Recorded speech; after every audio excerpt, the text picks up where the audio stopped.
This is an assignment-based presentation for 2018 for the Diploma in Junior Primary Education and Diploma in Pre-Primary Education for the subject Physical and Health Education 2-1. I'm the presenter, Mrs. Ansie Stein. Welcome to the presentation of the assignment of 2018. This presentation's aim is to help you understand what is expected of you for the assignment of 2018. Now, you receive one assignment per subject per semester. This PHE21 assignment counts 100 marks. You should obtain at least 50% to qualify for the exams which will follow. Now, I'm first going to give you a few hints before I go to the assignment. Here are a few hints on how to tackle your assignment and obtain good marks. Your assignment is a preparation exercise to the exams which follow. So, plagiarism is prohibited. This means you may not write the text directly from the study guide or source of information. Use your own words. But you may quote from your source when you want to strengthen your viewpoint. If you do this, put the quoted text in inverted commas and mention the source used. However, do not do this regularly. Rather make the content your own so that the tutor can see that you do understand the work. Also, before you start answering the questions, read through your study guide to make sure you have a good overview of the content of the subject. While reading, note the learning outcomes, that is the LO of each unit. This will give you a good idea what the unit is about and will guide you also to the answers. So first look at the learning outcomes to help you with the answers. This will also help you with the short answer questions asked in the assignment. Take your time doing this. It will be worthwhile in the long run while answering the questions. Also, keep in mind, do not let a friend help you with the assignment. Do it in your own handwriting. The study guide should be your main source of information, but you may use other textbooks to broaden your viewpoint. Mention the sources you used at the end of your assignment, and do not forget to mention the study guide also as a reference. Please contact your tutor should you be uncertain or need help. Write legibly and neatly. Use neatly cut paper to write on.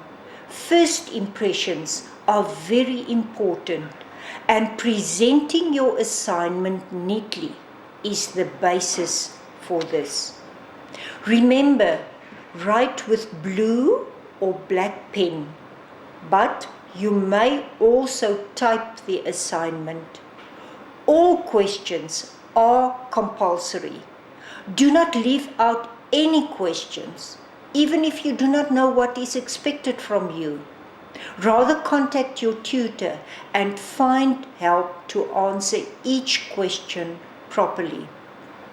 All answers of questions asked in the assignments can be found in the study guide. Make sure that your answer matches the question number of the assignment. So write the correct answer to the correct question number. Carefully read what is expected of you. Read the questions thoroughly, even more than once. At the beginning of your study guide, a list of keywords is given and explained. These words can be found under the heading Verbs, Thinking Processes, or then action verbs. And here you will find words like explain, define, describe, compare. These words are used to explain what is expected from you to answer the questions properly. Read through the list and understand what is expected from you. For example, describe means you must provide detailed features, and explain means you should provide a reasoned projection. Now, only do what is asked from you. Do not give lengthy descriptions if it is not asked from you. Now that you know the broader details, let us look at the assignment itself. Firstly, before you start with your assignment, get a good broad overview of the subject content. Now start with each separate question. This assignment consists of 6 questions. Each question represents the 6 units. So question 1 represents unit 1. Question 2 represents unit 2, and so forth. Look at the marks allocated to each question. Your answers should be in line with this. For example, if the question counts out of 2 marks, you should only write down 2 facts. If you write down, say, 4 facts, only the first 2 will be marked, even though they may not be correct. The last 2 facts will be ignored and not marked. Below are the verbs used in this assignment. Read and understand what is expected from you with each question. The action verbs used in this assignment are define, discuss, explain, name, outline, and identify. The most common mistakes made in the previous assignments are: students did not use their study guide as main source of information. They did not use their own words but copied directly from the study guide. This resulted into obtaining poor marks as they did not portray their own understanding of the subject. Also, too lengthy descriptions. Make sure to be to the point when answering. Students did not read the question thoroughly and correctly and did not know what exactly was expected from them. Remember that your assignment is a reflection of yourself. Present yourself neatly, professionally, and well organized. Now, let us look at each question in this assignment. So, question 1. All the questions come from Unit 1.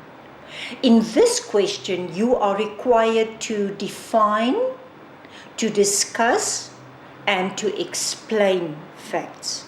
You will have to read through the unit to be able to answer the questions.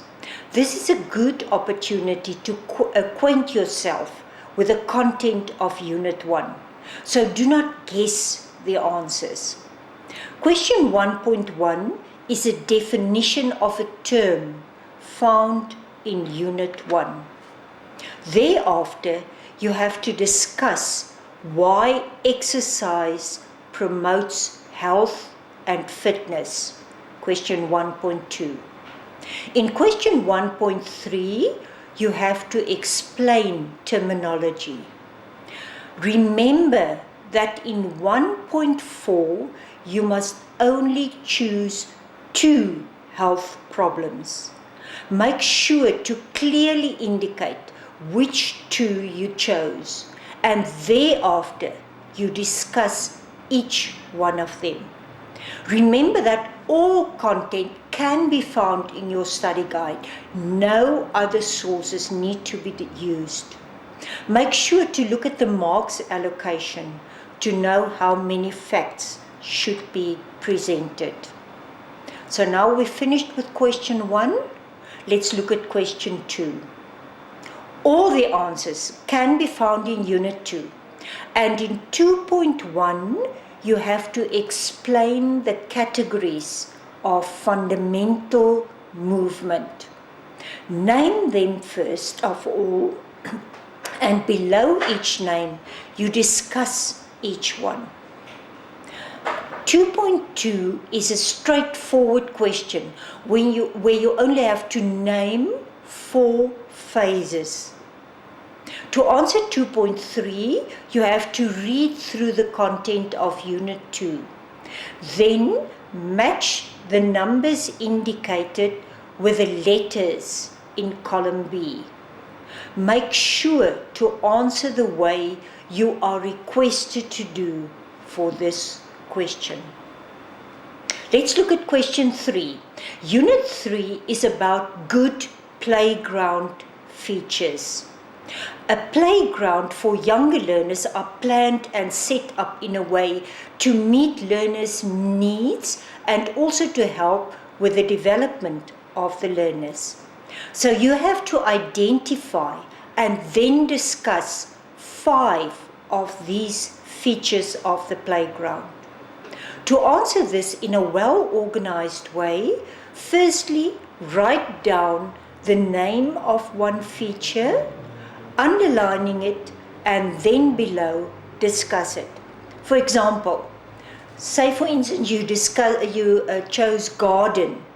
You write it down, you underline it, and below you discuss it. Then, say for instance you decided to use grass as a feature. Write it down, underline it, and discuss it. And in this way, you write down all 5 of them. Question 3.2 only requires the names of 5 big play equipment. Question 4. In this question, your knowledge and understanding of Unit 4 is tested.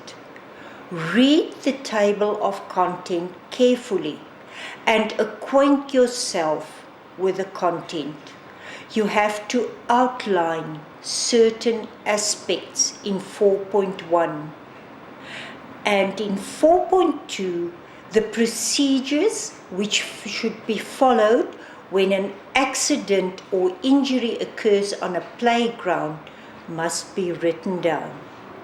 In order for the tutor to see that you know what is required of a teacher in such an event, make sure to first read and then answer in your own words. It is therefore important not to just copy the content, but to answer in your own words.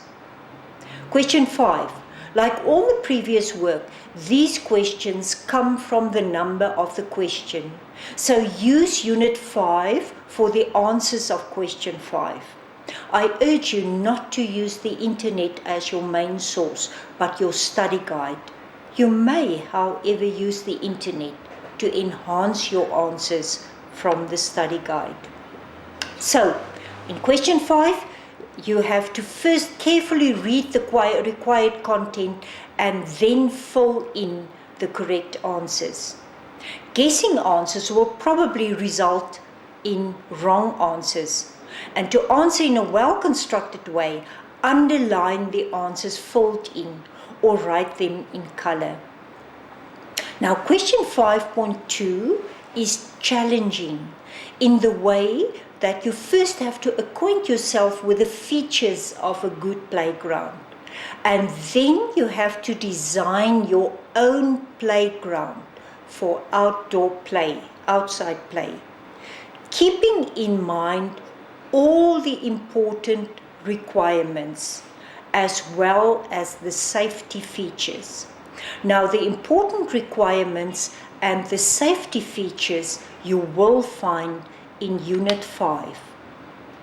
Thereafter, you have to make a sketch of your design, showing clearly the features you wrote down and that you have taken all important facts into consideration.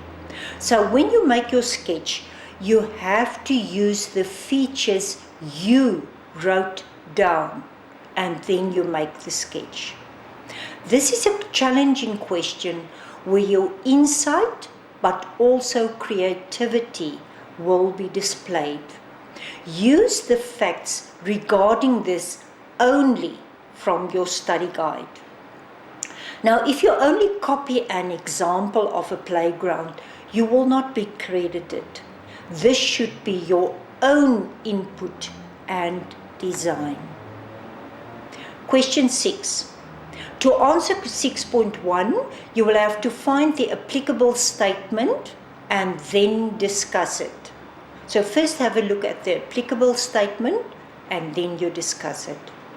In 6.2, you only name 5 types of warming up exercises for primary school athletes as found in your study guide in Unit 6. And in 6.3, you only indicate whether the behaviors discussed are examples of good or bad sportsmanship. Only write down the numbers of the questions with the correct answers. For example, you write down 6.3.1, and if you decided it's good sportsmanship, you just write good. 6.3.2, if you decided that it's bad sportsmanship, you just write down bad. In that way you go on. Lastly, you will notice that you are requested to present your assignment in the academic format, meaning you should start your assignment with a table of content. Now, if you have trouble with the table of content, look at your study guide. There's a table of content. Number all your pages. Write an introduction at the beginning of the assignment and a conclusion at the end of the assignment. And lastly, write down your references used. And do not forget the study guide as a reference. This is necessary because you are studying to stand in a professional environment as a teacher, and by presenting your assignment in the academic format helps you to present yourself as a professional person.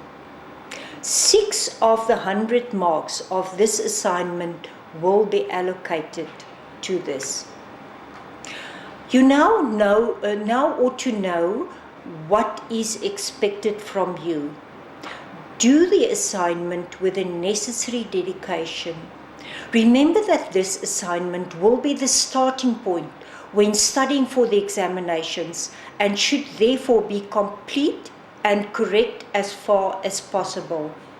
Should you need help from me, you are welcome to phone me or mail me at ansysteen@hotmail.com so that I can answer you in a well-constructed way. Or you can phone me, and my cell phone number is 081 277 5321. Now, good luck and enjoy exploring your subject.